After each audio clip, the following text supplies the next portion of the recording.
करने वाला कोई और शख्स नहीं बल्कि उस मासूम बच्ची का पिता ही है। आपको बता दें कि ये घटना जाफराबाद इलाके की है। देर रात पति पत्नी के बीच में किसी बात को लेकर झगड़ा होता है और झगड़ा इस कदर बढ़ जाता है कि पति अपने जूते में से चाकू निकालता है और अपनी पत्नी पर चाकुओं से एक नहीं दो नहीं बल्कि कई वार करता है। पुलिस का कहना है कि पत्नी के गर्दन से लेकर उसके पेट और हाथ पर चाकू के कई निशान पाए गए। बीच बचाव करने 11 साल की मासूम बच्ची भी आती है, उसको चोट लगती है और बच्ची से जब हमने बात की तो उसने बताया कि वो इतना डर गई थी, चिल्लाने लगी, आसपास के लोग इकट्ठे हो गए और दूसरी मंजिल पर यह परिवार रहता था। बच्ची को खिड़की के जरिए दूसरी बिल्डिंग तक लाया गया। आप इससे ये आलम लगा सकते हैं कि क्या मंजर यहाँ पर रहा होगा और पुलिस इस पूरे मामले में इन्वेस्टिगेशन कर रही है और अब हम आपको एक रिपोर्ट दिखाते हैं इस पूरे मामले पर। ग्राउंड से एक रिपोर्ट।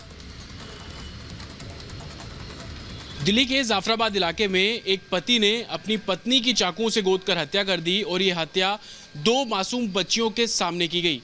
जो सामने परिवार रहता था उन्होंने बच्चों को किसी तरीके से खिड़की से बाहर निकाला, लेकिन आलम ये था कि जो पुलिस कह रही है कि पत्नी के शरीर पर चाकुओं के कई वार थे, गर्दन पे, हाथ पे, पेट पे। ये जो घर आप देख रहे हैं दरअसल ये जाफराबाद का विजय मोहल्ला है। विजय मोहल्ला का ये घर है और इसी घर में दूसरी मंजिल पर साजिद अपनी पत्नी निशा और 2 जो छोटी बच्चियां थी उनके साथ रहता था। बताया जा रहा है कि देर रात तकरीबन 1 बजे के आसपास दोनों के बीच में किसी बात को लेकर झगड़ा हुआ।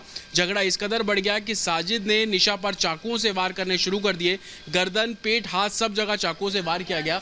आप ये तस्वीर देख रहे हैं, इसी के सेकंड मंजिल पर घर बताया जा रहा है। जो चुन्नी आप लटकती हुई देख रहे हैं, इन्हीं चुन्नियों के जरिए सामने जो घर में रिश्तेदार रहते थे उन्होंने बच्चियों को बाहर निकाला है। कैसे आप लोगों ने बच्चों को निकाला, कैसे पता लगा कि झगड़ा हो रहा है? हम तो सो रहे थे, 12 साढ़े 12 बजे का टाइम था। ये बच्चियाँ बहुत चिल्लाई एकदम से, आंटी बचा लो, आंटी बचा लो। हम सोते सोते उठे, देखा तो बच्चियाँ बिल्कुल खिड़की में से लटकी हुई थी एकदम। मैंने दोनों हाथों से दोनों बच्चियों को रोका, पहले इसे घसीटा फिर दूसरी वाली को घसीटा।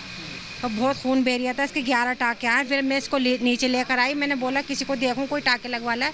तो इसका बाप उतर के गया और इससे बोल के गया कि ऊपर चली जा शराफत से। बस फिर मैंने खुर्जा फ़ोन करा लड़की की माँ को, तब ये लोग आए।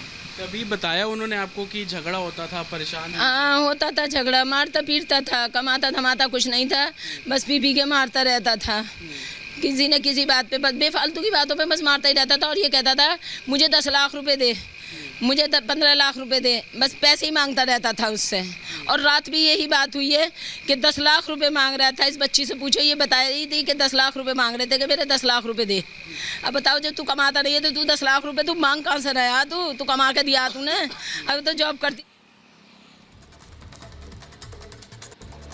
अयोध्या में विश्व हिंदू परिषद 30 सितंबर से लेकर 15 अक्टूबर तक शोभा यात्रा निकालने जा रही है। इसको लेकर एक बड़ी रणनीति बनाने का काम